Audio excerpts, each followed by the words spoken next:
우리가 은혜 받을 말씀 데살로니가전서 4장 1절부터 12절 말씀입니다.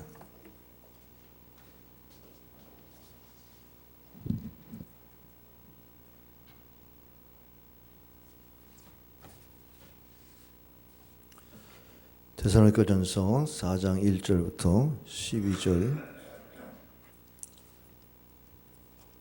하나님의 음성을 듣기를 바랍니다. 그러므로 형제들아 우리가 끝으로 주 예수 안에서 너에게 구하고 권면하노니 너희가 마땅히 어떻게 행하며 하나님을 기쁘시게 할 수 있는지를 우리에게 배웠으니 곧 너희가 행하는 바라 더욱 많이 힘쓰라. 우리가 주 예수로 말미암아 너에게 무슨 명령으로 준 것을 너희가 아느니라. 하나님의 뜻은 이것이니 너희의 거룩함이라 곧 음란을 버리고 각각 거룩함과 존귀함으로 자기의 아내 대할 줄을 알고 하나님을 모르는 이방인과 같이 세욕을 따르지 말고 이 일에 분수를 넘어서 형제를 해하지 말라. 이는 우리가 너에게 이 미리 말하고 증언한 것과 같이 이 모든 일에 주께서 신원하여 주심이라. 하나님이 우리를 부르심은 부정하게 하심이 아니요 거룩하게 하심이니 그러므로 저버리는 자는 사람을 저버림이 아니요 너에게 그의 성령을 너희 주신 하나님을 저버림이니라. 형제 사랑에 관하여는 너에게 쓸 것이 없음은 너희들 자신이 하나님의 가르치심을 받아 서로 사랑함이라. 너희가 온 마케도니아 모든 형제에 대하여 과연 이것을 행하도다. 형제들아 권하노니 더욱 그렇게 행하고 또 너에게 명한 것 같이 조용히 자기 일을 하고 너희 손으로 일하기를 힘쓰라. 다 같이 이는 외인에 대하여 단정히 행하고 또한 아무 궁핍함이 없게 하려 함이라. 아멘. 11월 둘째 주일은 또 추수감사절을 앞두고 있는 주일이라 제가 감사절에 대한 설교를 좀 생각했었는데 이 시대를 생각하니까 이 말씀이 너무나 중요한 말씀이다 그렇게 생각하고 완전한 성결에 대한 사모함이 있어야 되겠다. 그런 말씀 주제로 오늘 말씀을 증거할 때 큰 은혜가 되시길 바랍니다. 우리가 신앙생활에서 예수님을 구주로 믿고 하나님의 자녀가 되어지면 중생하고 그 다음에 단계에 선결해지는 이러한 성화의 단계를 거치게 됩니다. 그런데 우리가 성화되지 아니하면 우리 신앙이 자라지 않는 것 정도가 아니라 그냥 인본주의 또 사회주의 이런 부분에 빠져서 그냥 헤어나지 못하는 자가 되고 말아요. 오늘날의 기독교가 이런 부분에 있어서 굉장히 승리하지 못하는 이유 중에 하나가 성결하지 못해서 그렇다는 겁니다. 이 성결이라고 하는 이 단어에 대해서 여러분이 이 시대에는 좀 불편할 수 있어요. 이런 얘기가 혹시 여러분 마음에 있거든 그 생각을 좀 바꾸기를 원하는데 아니 흙탕물에 고기가 모이지 맑은 물에 고기가 모이냐. 고기를 잡으려면 흙탕물이 있어가지고 이것도 저것도 다 끼어가지고 고기를 잡는 거다. 그래서 세상이나 교회나 다 섞여서 사는 거지 교회만 뭐 특별히 성결해가지고 구별되면 어떻게 세상 사람들이 교회를 오겠냐. 여러분이 그런 생각을 맞다는 일리는 있으나 진리는 아니죠. 하나님은 거룩하신 하나님이신데 하나님이 거룩하시기 때문에 우리에게 거룩을 요구하세요. 베드로전서 1장 15절에 보면 레위기 19장에 있는 말씀을 인용해서 하나님은 거룩하시니 너희도 거룩하라는 말씀을 기억하냐. 그 말씀에 의하면 오직 너희를 부르신 거룩한 이처럼 너희도 모든 행실에 거룩한 자가 되라 그랬습니다. 하나님이 거룩하니까 우리 안에 거룩한 성령을 보내셔서 우리와 함께 하기를 원하시는데 우리도 거룩해야 된다는 겁니다. 그렇기 때문에 오늘 이 본문의 말씀 1절에는 더 많이 힘쓰라는 말이 있어요. 이것은 거룩을 더 힘쓰라는 겁니다. 거룩하기를 더 힘쓰라. 완전한 성결한 삶을 살기로 그렇게 힘쓰라는 겁니다. 그 다음에 10절에 보면은 더욱 그렇게 행하고 형제사랑을 잘하지만 더 형제사랑을 잘하라. 이것이 완전한 성결로 나아가는 길이다. 이런 말씀을 전한 겁니다. 오늘 우리가 왜 성결해져야 되느냐 하면 하나님이 우리를 그렇게 부르셨어요. 에베소 1장 4절에 보면은 곧 창세전에 그리스도 안에서 우리를 택하사 우리로 사랑 안에서 그 앞에 거룩하고 흠이 없게 하시려고, 하나님은 우리에게 하나님 앞에 설 수 있는 존재로 우리를 부르셨단 말이죠. 그러면 죄인이 주님 앞에 어떻게 섭니까? 죄를 씻고 성결해야 하나님께 설 수 있죠. 그래서 하나님은 성결한 성도를 목적으로 해서, 그리고 천국에서는 완전히 영화된 그런 완전히 거룩한 백성으로 생각하시고 우리를 부르셨다는 겁니다. 그렇기 때문에 우리는 성결을 목표로 해서 살지 않으면 하나님의 부심의 목적에 합당하지 않는 삶을 살게 됩니다. 그래서 고린도전서 1장 2절에 보면 고린도 교회에 있는 성도로 부르셨다고 했는데, 성도라는 말은 예수님을 마음에 모시고 하나님의 백성이 됐다는 뜻이지만, 거룩한 존재, 거룩함이라고 하는 게 여러분이 부담이 될 거예요. 저분은 성도야 그러면 교회 다니는 사람 이렇게 인식할지 몰랐지만, 사람들의 기대는 좀 거룩하게 살고 있는가, 세상 사람들이 그렇게 기대하고 보거든요. 성도라는 말은 우리에게 부담을 주는 얘기입니다. 우리가 그냥 일반인으로 살면 우리가 마음대로 살 수 있는데, 성도, 목사 뭐 이렇게 직분을 부른다든지 하면 굉장히 거북스럽죠. 그런데 우리가 그 부담감을 가지고 사는 것이 우리가 절제되는 행동, 우리가 마음대로 살지 아니하고 하나님 뜻대로 살 수 있는 그러한 또 틀이 됩니다. 고린도전서 6장 19절에 보면은 너희 몸은 너희가 하나님께로부터 받은 바 너희 가운데 계신 성령의 전인 줄 알지 못하느냐, 너희는 너희 자신의 것이 아니라. 자, 우리 몸도 예수님을 모셨기 때문에 성령이 우리 안에 계심으로 성전이 되었습니다. 그러면 내 마음대로 살려고 하면 성령이 근심하죠. 그렇기 때문에 평안이 없어요. 그래서 성령을 근심하지 않게 하려고 우리의 몸을 성전으로, 거룩한 전으로 만드는 것, 다시 말해 우리의 마음의 그릇을 깨끗하게 만드는 것, 이것이 우리가 신앙생활을 잘하는 모습입니다. 성령이 우리 안에 계신 것을 너희가 알지 못하느냐, 이 말씀은 우리는 자꾸 잊고 산다는 거예요. 우린 몸뚱아리만 가지고 사는 줄 알아요. 몸만 있는 줄 아는데 영혼과 육체가 있지 않습니까? 영혼에 대한 관심이 없으면 우리 안에 성령님이 계신지를 모르고 살아요. 그런데 우리는 크리스찬인데 성령을 모시고 사는데 성령의 음성들을 못 듣는다? 그럼 우리가 얼마나 영적으로 깨어있지 못하는 걸 알 수 있습니다. 그렇기 때문에 거룩은 우리 인간의 수양이나 노력이나 도덕적인 행위로 이루어진 게 아니라 우리에게 거룩하게 부르셨다는 이 믿음으로 거룩해지는 겁니다.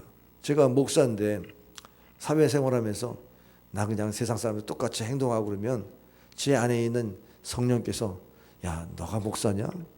이러면서 마음을 찌를 거 아니에요. 그러면 회개도 되지만 내가 그들하고는 좀 다르게 행동해야지, 자기 자신의 어떤 행동이 절제가 되고 관리가 되지 않습니까? 그거랑 똑같은 겁니다. 오늘 성령께서 우리 안에 계시면 결국은 내 신분에 맞는 옷을 입게 돼요. 내가 크리스찬이라는 옷을 입으려면 어떤 옷을 입어야 되는가? 그 뭐 옷도 내가 뭐 난잡하게 입을 수는 없잖아요. 무슨 뭐 세상 사람들이 뭐 이렇게 화려한 사람들 보면 야, 옷 잘 입는다 그럴지 몰라도 우리는 또 그런 사람들처럼 입으면 세상 사람들이 또 뭐라고 그럴지 몰라요. 아유, 신앙생활 한다면서 그렇게 한다고 그게 욕할 수 있지 않습니까? 그러니까 우리는 크리스찬이라는 옷을 입는 것은 거룩의 옷을 입는 겁니다. 거룩. 우리의 신앙생활은 우리의 마음이 있어요. 이 마음이 결국 어떠하느냐가 늘 살펴야 될 것이죠. 하나님이, 우리 믿는 하나님이 오늘 우리 어린이들에게 제가 전능하신 하나님을 너희는 믿느냐, 전능하신 아버지 하나님을 믿느냐라고 하는 이 신앙 고백을 가르치면서 그분이 창조주이시다, 그걸 믿느냐. 그래서 제가 이제 군기가 다쳤지만 하나님이 고쳐준다는 것을 믿느냐 그럴 때 아멘 그러더라고요. 그래서 그 믿음이 굉장히 중요하다. 이 믿음을 근거로 해서 우리가 세상을 살면 내가 하나님 백으로 사니까 어떤 경우도 든든하고 하나님 도와줄 줄 믿고 사니까, 그래서 우리는 세상에 큰 역할도 감당한다. 그렇게 제가 설명했어요. 여러분, 하나님이 전지전능하시면 우리가 하나님의 능력이 나타나야 되잖아요. 근데 왜 능력이 안 나타날까요? 하나님이 일하시는 방법이 우리를 통해서 일하세요. 우리를 통해서 일한다는 것은 우리의 마음이 깨끗해야 일하신다는 거예요. 우리가 그릇이 있는데 더러운 그릇은 못 쓰잖아요. 아무리 겉이 화려해도 그 안에 더러운 거 있으면은 거기다 뭘 물건을 담을 수가 없잖아요. 마찬가지로 우리가 겉으로는 아무리 화려한 그런 능력을 갖추었어도 우리 마음이 더러우면 하나님이 그 안에 성령의 역사를 일으킬 수가 없단 말이죠. 그러니까 우리를 거룩하게 만드는 것이 하나님의 뜻이죠. 거룩을 목표로 살아야만 하나님이 나를 통해서 일하신다. 그래서 안진병이도 내게 있는 것은 내게 주노니 내 있는 것에 뭐예요? 예수님의 이름. 나사렛 예수 이름으로 걸으라. 그러니까 우리 안에 예수님이 거룩하게 계신 것을 인식했기 때문에 그 베드로는 안진병이를 일으킬 때 내 안에 있는 예수님, 내 안에 있는 예수님을 고백하면서 능력을 나타낸 거지 않습니까? 그러니까 우리가 크리스찬으로서의 능력은 외적인 능력도 세상 사람들과 비교해서 부족하지 말아야 되지만 우리는 특별하게 다른 사람이 알지 못하는 영적인 능력이 있어요. 우리 안에 성령님께서 우리 안에서 나를 통해서 일하실 수 있는 능력. 근데 그 능력의 근거가 마음의 성결이라는 겁니다. 그러니까 우리가 하나님께 쓰임 받는데 목적이 없는 사람은요, 평생 성결을 구하지 않고 살아도 돼요. 네, 성결을 구하지 않고도 하나님께 쓰임 받지 않으니까. 근데 쓰임 받고자 하면 반드시 성결해야 됩니다. 하나님이 거룩하게 그 영혼 안에 성령을 보내시고 역사하는데 깨끗하지 않고 어떻게 쓰겠어요? 그냥 뭐 신앙생활 그냥 대충 하다가 천국 가면 되지 뭐 그렇게 주일 꼭 해야 됩니까? 이런 분들은 제 설교가 무슨 얘기인지 모를 거예요. 오늘 1절에 보면은 더욱 힘쓰라고 하는 말씀이 있어요. 더욱 많이 힘쓰라. 뭘 많이 힘쓰라는 거예요? 이 데살로니가 교회 성도들은 마땅히 어떻게 행하는 걸 알았어요. 마땅히 거룩해야 된다는 걸 알았어요.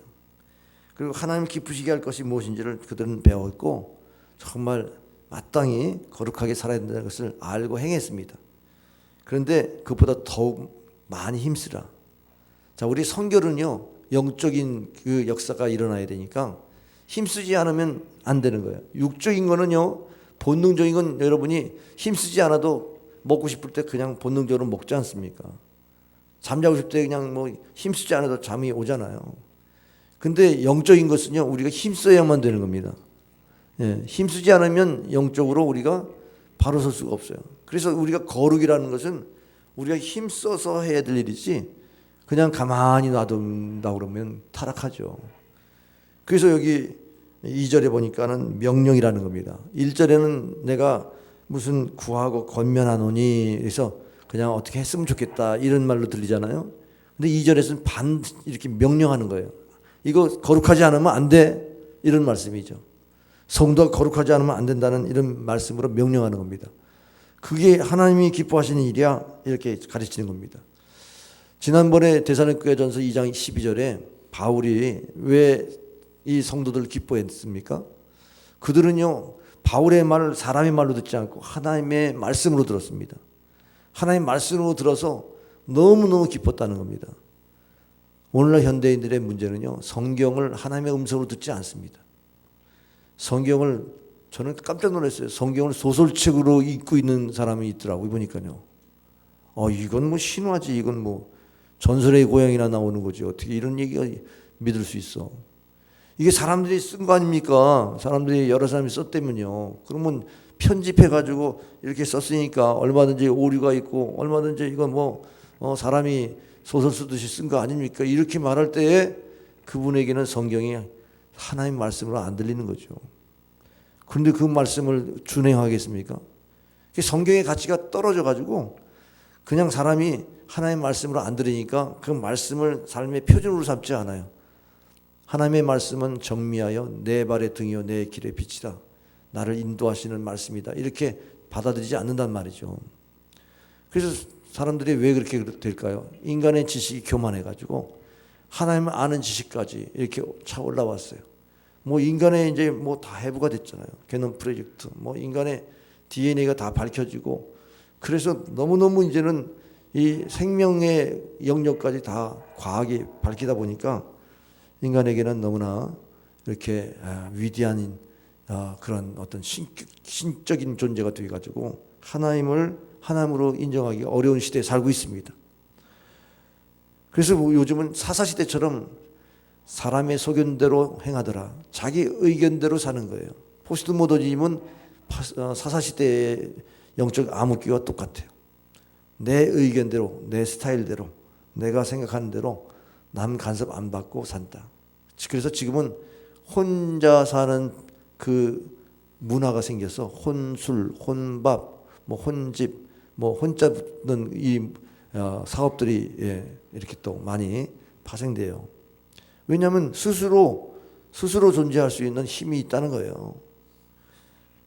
바벨탑이 왜 무너졌습니까? 그들이 하나님을 대적한 것을 생각하지 못하고 우리가 뭉쳐야 산다. 그게 하나님처럼 되어지는 걸 생각 못하고 뭉치다 보니까 하늘까지 성을 쌓다가 이것이 하나님께서 그 교만을 꺾으셔서 다 흩어졌죠. 그래서 사람들이 뭉쳐 살면은 하나님을 도전하는구나.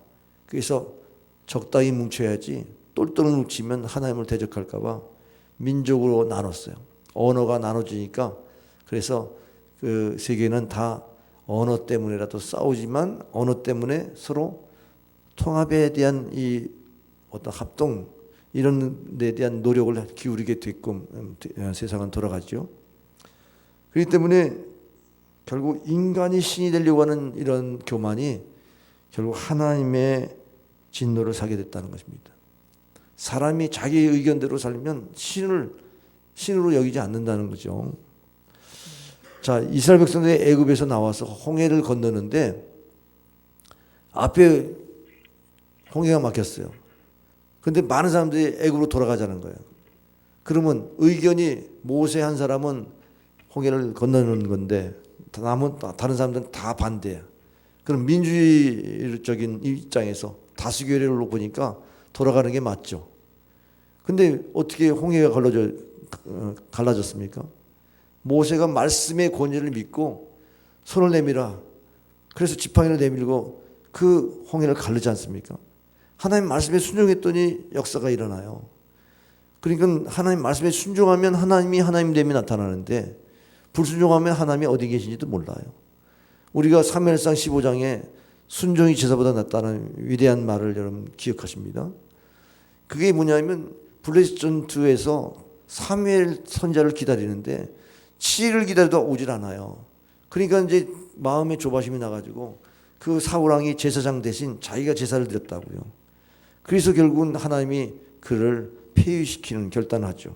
성경 말씀 사무엘상 15장 22절에 사무엘이 이르되 여호와께서 번제와 다른 제사를 그의 목소리 청종하는 것을 좋아하신 것 같이 좋아하시겠나이까 순종이 비제사보다 낫고 듣는 것이 순양의 기름보다 나으니 이는 거역하는 것은 점치는 자와 같고 완고한 것은 사신 우상에 절하는 죄와 같음이라. 왕이 여호와의 말씀을 버렸으므로 여호와께서도 왕을 버려 왕이 되지 못하게 하셨나이다 하니. 결국 하나님 말씀을 거역하면 하나님도 인정할 수 없다는 거예요. 사람 앞에서 나를 시인하면 나도 하늘에 계신 하나님 앞에 너희를 시인할 것이요 너희가 사람 앞에 나를 부인하면 나도 하늘에 계신 내 아버지 앞에 너희를 부인하리라. 우리가 인정받는 것은요, 우리가 하나님 앞에 시인하고 사람 앞에 시인하는 데에서 하나님 인정하시는 줄 믿으시기 바랍니다. 그럼 말씀을 내가 믿고 사람들에게 전도한다. 하나님 인정하죠. 하나님 말씀을 선포하고 전한다. 주의 종도 그 말씀을 믿고 전하면 하나님 인정하죠. 여러분의 삶이 하나님 인정받는 길이 다른 게 아니에요. 말씀에 순종하는 데 있는 줄 믿으시기 바랍니다. 예수님이 빌라도에게 재판을 받을 때에 이 유월절기에 강도 죄수 하나를 놓아주는 것이 전례이니까 여러분 강도 이 바라바를 놓아줄까요? 예수를 놓아줄까요? 그러니까는 바라봐요. 여론 재판으로다가 마냥 사냥식으로 예수님은 십자가에 달려 돌아가셨어요. 세상이 이렇게 돌아갑니다. 사람들이 군중의 심리로 인해서 아주 무고한 사람을 억울하게 만드는 일들이 오늘날 민주주의 사회에서 얼마나 많이 횡행됩니까? 하나님의 설 자리가 없는 것은 그렇게 되는 겁니다. 그런데 초대교회는 그렇지 않았어요. 초대교회는요, 사도들의 가르침을 받아 서로 가지고 있는 것을 통용하고 서로 떡을 떼며 교제하고 서로 찬미하고 기도했던 거예요. 그러니까는 신분주의의 입장에서 교회가 세워졌다는 거죠. 말씀이 지배하는 공동체를 세웠다는 겁니다. 그러니까 여러분이 말씀이 없이 교회 생활하면 여러분이 의견을 낼 거죠. 목사님, 제가 의견은 이랬습니다. 그러면 투표 붙여가지고 이 의견대로 요번에 어디 야유회 가는데 산으로 갈까요? 바다로 갈까요? 한번 투표합시다. 그래가지고 결정해가지고 많은 사람이 결정해가지고 산으로 가면 결정할 때 손 안 든 사람들은 삐져가지고 안 나오면 그게 공동체가 되겠어요? 민주주의적인 방법으로는 교회는 되지 않습니다. 그러나 오늘날 교회가 성경의 권위가 땅에 떨어지니까 이 목사의 이 권위도 땅에 떨어져가지고 그래가지고 여러분이 불순종하니까 교회가 얼마나 분열되고 흔들리는지 몰라요. 요즘 교회가 힘이 없잖아요. 사회에 대해서 바른 얘기 합니까? 세상을 향해서 우리가 성경의 가치를 얘기할 수 있어야 되는데 그걸 얘기를 못하는 게 뭐예요? 그만큼 교회가 성경의 가치 속에서 세우지 않았다는 거잖아요. 말씀이 반석 위에 세워서 교회가 세워지고 가정도 세워지고 자기 인생이 건축돼야 되는데 말씀이 없어요. 집사를 볼 때, 안수 집사를 볼 때 보니까 어떻게 했습니까? 그때 투표를 했습니다. 그 투표를 한 게 아니라 제위를 뽑았죠. 제위 뽑아요. 이게 하나님의 뜻에 맡기고 제위를 뽑아서 사람을 세웠지 않습니까? 교회는 민주주의 절차는 있으나 민주주의는 아니에요. 신분주의입니다. 말씀 중심이에요. 하나님 중심인 줄 믿으시길 바랍니다. 그렇기 때문에 여러분이 교회에서 배워야 될 건 순종을 배우셔야 돼요. 네. 말씀에 순종하는 걸 배우시기 바랍니다. 네. 그 말씀에 순종하는 걸 배우는 것은 목사에게 순종을 배우라는 것과 비슷하죠. 왜 말씀을 전하는 목사에게 순종하라는 것은 그 개인에게 순종하는 게 아니라 공동체 리더십에 순종을 해야 교회가 평안하게 든든히 서지 않습니까? 그러니까 오늘날 말씀의 권위가 땅에 떨어지면 모든 것이 무너지는 겁니다. 가정이 무너지고 교회가 무너지고. 요즘 여러분 은혜 생활 잘 하시나요? 말씀을 사모하지 않으면 은혜 생활 못하는 겁니다. 제가 설교하는 이 말씀은요, 성경을 근거로 해서 설교하지 않습니까? 여러분이 성경을 근거로 하지 않는 것은 은혜를 안 받아도 좋은데 성경을 근거로 해서 설교하는 것은 여러분 은혜를 받으셔야 되고 그렇게 살려고 힘써야 되는 겁니다. 근데 여러분 성경 과연 여러분 삶에 통치하도록, 삶에 지배하도록 말씀을 사모하시나요? 여러분 예배의 태도가 말씀을 사모하는 태도입니까? 요즘 국사를 얘기할 때도 무슨 야당 여당 진보 보수가 아니에요. 성경의 가치에 의해서 우리가 말을 해야지. 왜 그걸 정치로 자꾸 치부해가지고 생각을 합니까? 성경의 가치는 동성애를 인정할 수가 없잖아요. 성경의 가치는 공산주의를 인정하지 못하잖아요. 인본주의, 지극히 인본주의는 우리 민족끼리지. 어떻게 하나님 중심으로 나라를 세워야지. 통일 대한민국은 신본주의 국가를 하나님 중심의 국가를 세워야지. 성경제일주의 성서한국을 만들어야지. 할렐루야. 사회주의 국가를 만들면 되겠습니까? 그러니까 이 세상을 보면서 우리 크리스찬들은 하나님의 나라가 이 땅에 이루어지도록 기도하라는 그 말씀대로 하나님 나라는 그런 나라가 아닙니다. 하나님 나라는 하나님이 통치하는 나라입니다. 그래서 기도를 하라는데 거기에다가 무슨 다른 국사를 얘기합니까? 누구 인물 중심으로 얘기하고 그러는 게 아니고 성경의 가치를 가지고 얘기하라는 겁니다. 그래서 우리가 거룩이 하나님의 뜻이라는 것을 여러분 마음에 새겨야 돼요. 4장 3절에 보면 하나님의 뜻은 이것이니 너희의 거룩함이라 곧 음란을 버리고. 거룩이라는 단어는 히브리어의 코데시라는 단어와 헬라어의 하기오스라는 단어인데 이거는 다 분리하다, 구별되다, 성별하다, 자신을 드린다라는 그런 뜻이 있어요. 그러면 우리가 선결 교인으로서의 선결뿐만 아니라 예수님 믿는 사람으로서 성도로서의 선교를 지향할 때는 다른 사람하고는 달라야 된다는 거잖아요. 세상 사람하고는 구별돼야 된다. 뭘로 구별하겠어요? 뭐 잘 사는 거, 잘난 거, 뭐 많이 배운 거. 세상 사람들이 우리보다 더 잘 살고 잘날 수 있잖아요. 그거로 구별은 못합니다. 또 뭐 출세한 거, 우리보다 더 출세 잘한 사람들 믿지 않는 사람들 너무너무 많아요. 윤리도덕적인 거, 우리보다 더 훨씬 인격적으로 고양한 사람들이 세상에 불신자들 가운데 더 많습니다. 그럼 우리 크리스천은 뭘로 구별해야 돼요? 그 구별된 것은 바로 우리의 삶 속에 예수님을 모셨다고 하는 이 부분, 우리 심령 안에 성령이 계시다는 이 성전의식. 그래서 우리는 전에는 내가 내 의의 옷을 입었어요. 근데 이 옷이 하나님 보실 때는 누더기 옷과 같은 거예요. 이게 아주 더러운 옷이에요. 그렇죠. 정욕의 옷, 세상의 것들로 온 것들은 다 하나님 보시기에 합당치 않아요. 근데 예수를 믿으면 새 옷을 입혀줘요. 그 뭐냐면 예수의 피로 새 옷을 입혀주시는데 흰 옷을 입혀줘요. 그런 계시록 19장에 보면 그 9절 8절에 보면은 성도의 옳은 행실이라 그랬어요. 예, 우리가 이제는 의의 옷을 입고 성도의 옳은 행실로 옷이 바뀌어야 되는 겁니다. 그러면 사람들이 저 사람 행실이 바뀌었네. 그게 구별된 성도의 칭찬이잖아요. 성별된 사람들은 거룩한 백성이라고 말만 하지 않고 생활이 올바르게 살아. 그러면 그것이 바로 세상 사람과 다르다는 겁니다. 생각도 다르고 말도 다르고 그리고 모든 생활 습관도 다르고 뭔가 새벽부터 우리는 기도하지 않습니까? 예배 주일만 이렇게 또 구별해서 이 시간의 구별인 주일을 온전히 하나님께 드리잖아요. 또 뭐 우리가 물질의 구별인 11조를 드리고 또 우리가 이렇게 드려진 건 다 선물이잖아요. 하나님께 드려진 건 다 구별인 겁니다. 하나님께 드리기 위해서 여러분이 신앙생활 해보세요. 하나님 나 이거 하나님께 드립니다. 그러면 그 마음 드린 만큼 거룩해질 줄 믿습니다. 우리가 그거 가지고 있으면 죄를 지으면 그걸 하나님께 드려버리세요. 그러면 거룩해집니다. 우리의 거룩함을 추구하는 신앙이 되길 바랍니다. 우리는 하나님께서 나서 그리스도 안에 있고 그리스도는 우리에게 지혜와 거룩함과 의로움과 구원함이 되셨느니라. 우리 안에 있는 예수님이 우리에게 의를 주신다. 거룩하게 만드신다. 지혜를 주신다. 구원함을 주신다. 이런 신앙 고백이 있기를 바랍니다. 로마서 6장 2절에 보면 그러나 이제는 너희가 죄로부터 해방되고 하나님께 종이 되어 거룩함이 이르는 열매를 맺었으니 그 마지막은 영생이니라. 이제는 하나님의 종이 되어서 거룩한 열매를 맺는다. 하나님 나의 삶의 주인 되시옵소서. 이렇게 살아야 결국 거룩한 인생을 살 수 있는 줄 믿으시길 바랍니다.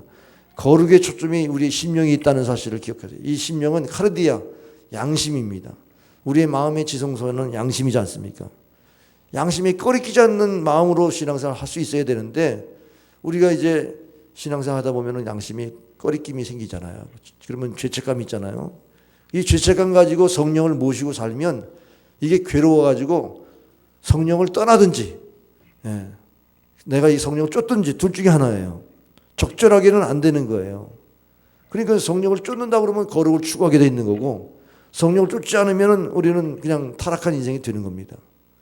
그러니까 우리의 마음이 생명의 근원입니다. 무릇 지키는 것 중에서 너희 마음을 지키라. 이에서 생명의 근원이 남이라.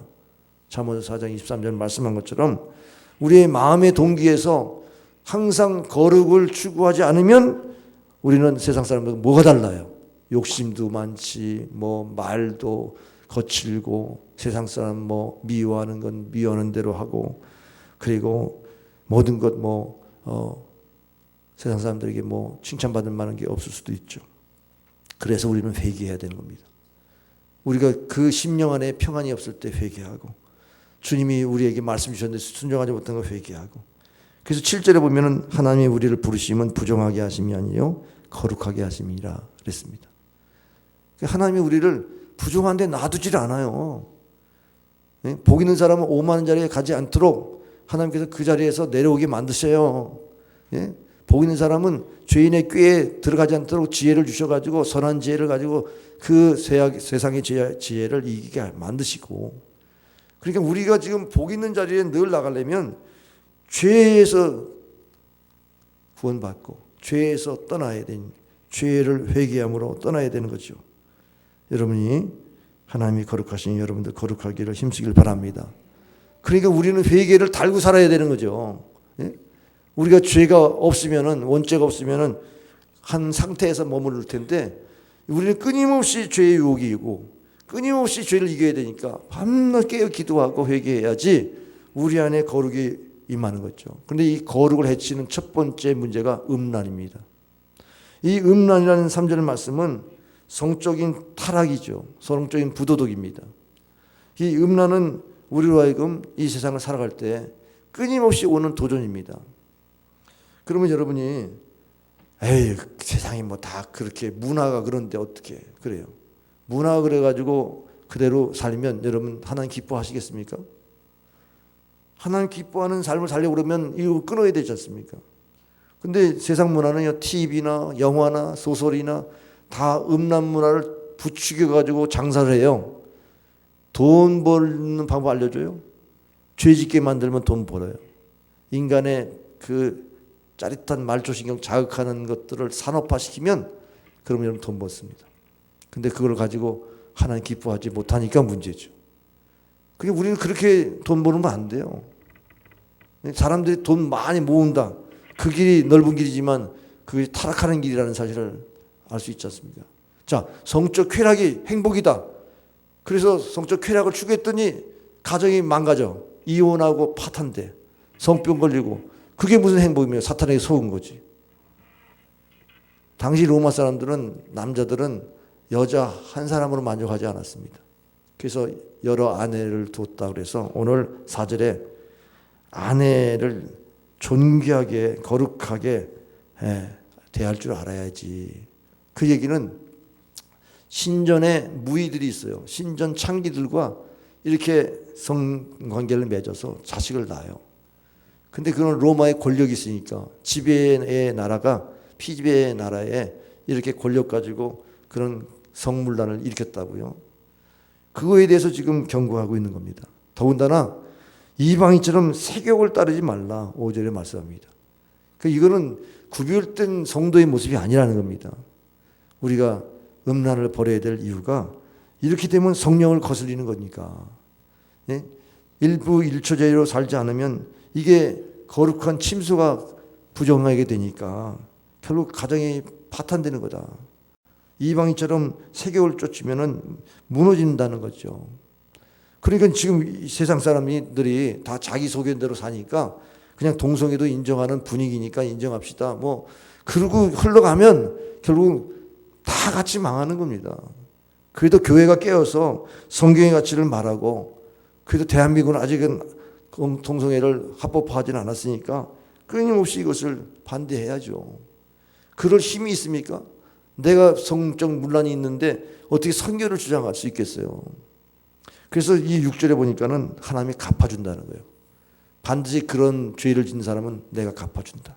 신원한다는 말이 원한을 갚아준다는 뜻입니다. 반드시 심판한다는 겁니다.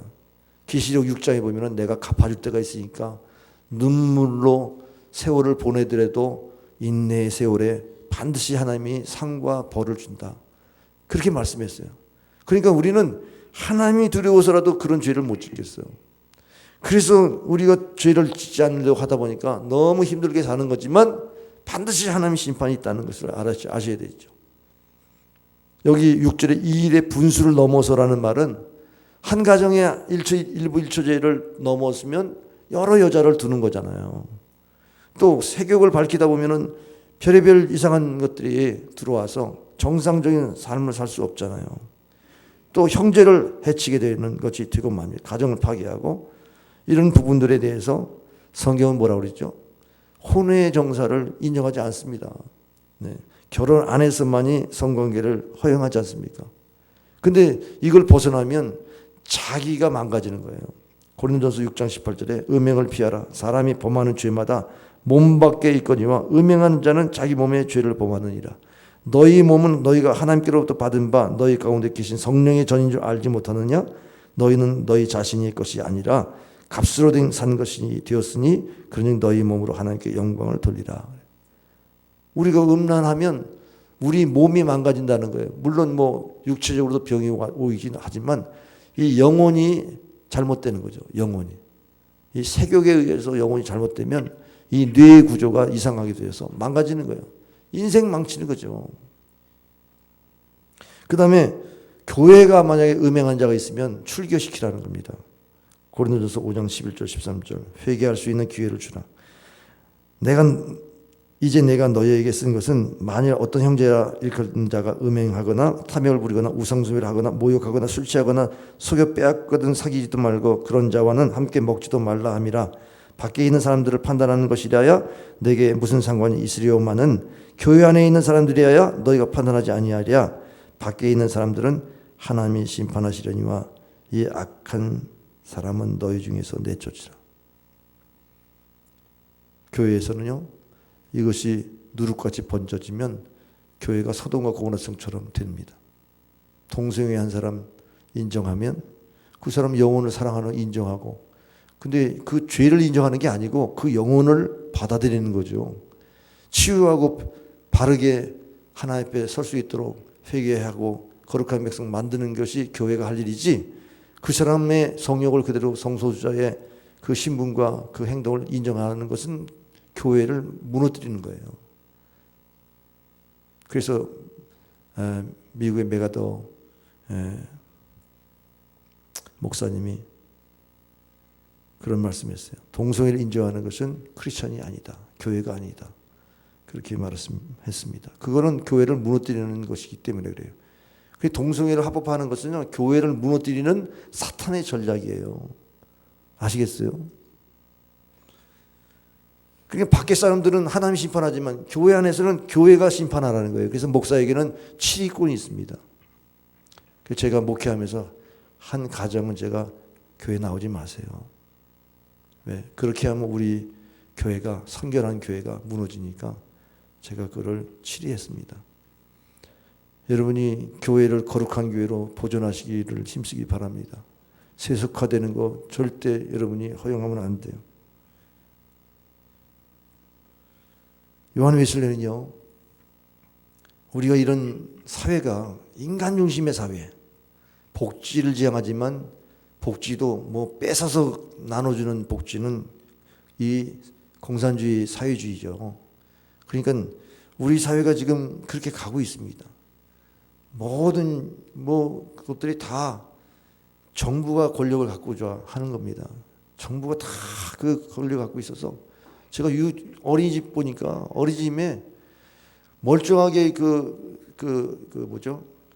공기청정기가 있는데 이거 다 버리고 국가에서 주는 것은 보조를 주니까 다 교체해서 갖다 놔라. 그렇게 생각이 그렇게 돌아갈까요? 예? 그러면 얼마나 많은 국고 낭비가 벌어지겠어요. 그러면 그거 납품하는 한 사람 기업 키우기 위해서 그렇게 하는 거 아닌가, 그 생각이 들어요. 세상에 뭐든지 다 획일화돼 가지고 전체주의 국가예요. 뭐예요? 우리 있는 것 얼마 주고 샀나요? 뭐 몇십만 원 주고 샀는데 그것도 폐기하고, 왜 있는 걸 폐기합니까? 거기다가 더 좋은 곳 있다 그러면 하나 선택할 수 있게 하는데 왜 그렇게 행정하는지 몰라요. 그래서 구청에 물어보니까 저도 모르겠어요. 정부 방침이니까.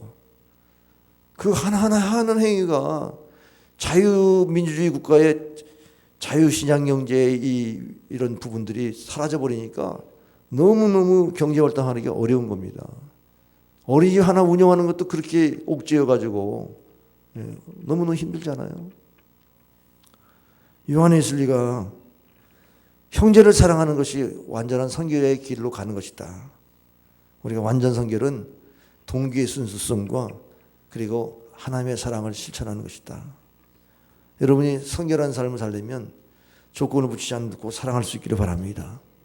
그러면 우리가 성화돼요. 오늘 9절에 보니까는 형제 사랑에 관해서는 너에게 할 말이 없어. 너희 너무너무 잘하고 있다. 근데 서로 사랑하라 그랬어요. 서로 사랑. 자, 구약에 보면은 사랑의 계명이 하나님 사랑. 신명기 6장 5절에 하나님을 마음을 다하고 뜻을 다하고 힘을 다하여 주 너희 하나님을 사랑하라. 그런 말씀이 있지만 레위기 19장에는 그 이웃을 네 몸같이 사랑하라는 말씀이에요. 그러면 내 몸을 기준으로 해서 사랑하면 이게 엉뚱한 사랑이 되는 거예요. 예를 들어서 내가 술을 먹는 사람인데 내 몸을 사랑해. 그러다 보니까 술 먹다 보니까 몸이 망가졌어. 친구, 내가 당신 친구 형제를 사랑하거든. 우리 와서 같이 술 먹자. 그래서 그 친구도 망가뜨려. 그러면 그게 사랑하는 겁니까? 불행하게 만드는 거지. 그 구약 성경에 내 몸같이 너를 사랑하는 말이 예수님도 세 계명을 주시기 전에는 큰 계명 하나님 사랑, 둘째 계명 네 몸같이 이웃을 사랑하라 말씀했지만 주님이 부활하기 전에는 세 계명을 너희에게 주노니 내가 너희를 사랑할 것 같이 너희도 서로 사랑하라. 기준이 주님으로 바뀌었습니다. 전에는 내 사랑을 사랑하라 했는데 내 사랑이 이게 잘못된 사랑이니까 우리는 사랑하는 사람만 사랑하니까 그게 잘못되니까 하나님의 사랑으로 사랑하라 이렇게 기준이 바뀐 거예요. 그럼 여러분이 형제를 사랑하는 기준이 주님이 하는 사랑으로 사랑해야 되려면 얼마나 선결해져야 됩니까? 순수해져야 됩니까? 이 사람이 나를 사랑하니까, 이 사람 나 미우니까 이런 식으로 하는 순수성이 없는 사랑은 우리를 그렇게 나만 좋아하는 사람만 사랑하게 되는 사랑이니까 이거는 구별된 사랑도 아니고 하나님 사랑도 아니잖아요. 그럼 세상 사람이 우리 보니 야 교회 다니는 끼리끼리만 잘 놀아 이런 소리 들으면 안 되잖아요. 우리가 이웃 사랑인데 끼리끼리만 사랑하면 교회에 있는 사람들만 사랑하면 욕먹지 않습니까? 우리가 아프리카 선교 가는 것도 그들이 우리와 무슨 연관이 있어요? 하나님이 보내시니까 사랑하고 사랑하는데 아가페 사랑을 사랑해야 그 사람들이 감동받아서 예수님 믿겠지 않습니까? 그러니까 이 10절에 보니까는 이 교회는요 마케도니아에 있는 교회들까지 사랑한 거예요. 그러니까 자기 교회 성도들만 사랑한 게 아니라 이 지역에 있는 마케도니아는 데살로니가가 그 마케도니아의 수도이니까 중심은 됐습니다만은 거기에 있는 많은 형제들이 다른 형제들을 사랑하고 다른 교회 성도들을 사랑하는 이런 사랑을 했는데 더욱 그렇게 사랑하라는 거예요. 사랑하는 게 아까 거룩을 더욱 힘쓰라고 하는 말과 사랑하는 걸 더욱 힘쓰라는 말, 이 말씀을 우리에게 하시면서 우리가 세상을 바꿔야 되지 않냐. 우리는 지금 끼리끼리만 사랑하는데 편가르고 사랑하지 말고 우리가 다 사랑하자. 이렇게 지금 말씀하세요. 마태복음 5장 46절에 너희가 너희를 사랑하는 자를 사랑하면 무슨 상이 있으리요? 세리도 이와 같이 하느니라. 아니하느냐. 또 너희가 너희 형제에게만 무난하면 남보다 더하는 것이 무엇이냐? 이방인들도 이같이 하느니라. 그러므로 하늘에 계신 너희 아버지 온전하신 것 같이 너희도 온전하라. 그렇게 말씀하잖아요. 그러니까 사랑도 세상 수준의 사랑을 하면 세상 사람들이 교회를 욕하는 거죠. 그러니까 우리가 이런 부분에 회개가 필요한 겁니다. 오늘 셀 모임 때 우리가 완전한 성결을 추구하는 이런 말씀 나누면서 정말 우리가 그렇지 못한 걸 회개해야 됩니다. 인본주의는 끼리끼리 좋은 거 아니에요. 인본주의는 우리끼리 민족끼리 그게 아니라는 거죠. 완전한 성결은 우리 형제 아닌 사람들을 사랑하여. 그래서 요한일서 4장 20절에 누구든지 하나님을 사랑하라 하고 그 형제를 미워하면 이는 거짓말하는 자니 보는 바 그 형제를 사랑하지 않는 자는 보지 않는 바 하나님을 사랑할 수 없느니라. 우리가 이 계명을 주께 받았으니 하나님을 사랑하는 자는 또한 그 형제를 사랑할지니라. 자, 이 말씀 앞에 우리가 회개하지 않을 사람이 누가 있어요? 하나님, 나는 나를 좋아하는 사람만 사랑했습니다. 이거 회개해야 되잖아요. 누가 회개합니까? 이 말씀 받은 사람이 회개해야 되잖아요. 우리 크리스찬이 이걸 회개하면 세상 사람들이 감동을 받고 야 정말 그렇게 순수한 사람 못 봤다. 나도 그 하나님 믿고 싶다. 이렇게 되는데 전도가 왜 막힐까요? 우리가 그렇지 못해서. 그래서 성결을 구해야 되는 겁니다. 성결을 구해야 이 나라를 인본주의 국가에서 건질 수가 있는 겁니다. 그 다음에 직업적인 소명을 가져야 돼요. 11절에 보면은 또 너희에게 명한 것 같이 조용히 자기 일을 하고 너희 손으로 일하기를 힘쓰라 그랬어요. 이 당시 데살로니가 교인들은요 주님이 곧 오실 줄 알았어요. 재림할 줄 알았어요. 그래가지고 일을 안 해요. 기도만 해요. 기도만 하면서 일을 안 하니까 이 권면이 뭐냐면 이 일을 해야지. 일을 안 하면 다른 사람이 짐을 지우는 거 아니냐. 우리 가정에 누군가가 일해야 가정을 꾸려나가는데 다들 신앙만 너무너무 좋아가지고 한낱 기도만 한대. 일도 안 하고. 그 조용히 네 손 가지고 일해라. 손 가지고. 근데 힘써서 노력해서 일하라. 그렇게 말씀한 것은 좋지 않는 그러한 신앙인의 모습 중에 하나가 남에게 이렇게 붙어서 빌붙어서 사는 거, 기생하는 거. 그건 기독교 가치가 아닙니다. 남에게 짐 지우는 거, 그거 기독교의 가치가 아니에요. 다른 사람 살리면서 공생하는 게 기독교의 가치 아닙니까? 그럼 내가 부지런히 벌어서 나도 쓰고 다른 사람도 나눠주고, 이게 최고의 크리스찬의 모습 아니에요? 그러려면 내가 직업적인 소명이 있어야 돼요. 이 보케이션이라는 이 단어는 직업이라는 뜻이 있죠. 천직, 하나님이 부여한 직책이라는 거예요. 우리는 하나님께 소명을 받았더니 이 일로 소명을 받았습니다. 그래서 심리학자 지그문트 프로이드는 우리의 마음의 안정과 의미를 부여하는 것 두 가지인데, 일과 사랑이라는 겁니다. 일과 사랑이 없으면 불안해지고 만족하지 않게 되고 마음에 피로감이 쌓인다. 그런 말씀했어요. 여러분이 잘 생각해 보세요. 일 안 하고 무의도식으로 산다. 그러면 사탄이 제일 공격하기 좋아요. 왜? 일 안 하니까 남의 것 뜯어먹는 거, 죽이고 멸망시키는 거, 도둑질하고 사탄의 역사잖아요. 공산주의가 남의 거 잘 되는 거 뺏어가지고 나눠준다? 나눠주는 것만 강조하지 말고 그게 어디서 왔어요? 그냥 뺏어가지고 나눠주는 거 누군 못합니까? 누구든 못하는 건 아니죠. 웬만한 사람 할 수 없는데 그렇게 하는 게 공산주의거든요. 그리고 복지 타령하니까 일하지 말어. 청년들 일하지 않아도 다 정부가 책임지니까 일하지 말어. 그러면서도 그렇게 복지를 추구하면 어떻게 됩니까? 사람의 윤리성이 무너져요. 내가 일하지 않아도 먹여 살리는데, 그러면 이제 게임이나 하고 화투나 하고 놀이나 하고, 그러면 그 인생이 일 안 하고 사랑 안 하면 망가진다니까요. 인생의 의미가 뭔지 몰라요. 이 일 가운데 보람이 있고 사랑하면서 행복이 있는데 그런 걸 못 누리니까 완전히 무너지는 거죠. 그래서 크리스찬의 직업관은 뭐냐? 그야말로 소명받은 직업관이다. 하나님이 나의 이 일을 맡기셨다. 청지기적인 삶을 살아야 되는 줄 믿으시길 바랍니다. 프로테스탄티즘 윤리와 자본주의 정신이라는 책을 쓴 막스 베버가 그 책에서 이렇게 말합니다. 노블리스 오블리지. 이게 가진 자는 사회적 책임을 가지고 나눠줄 책임이 있다는 거예요.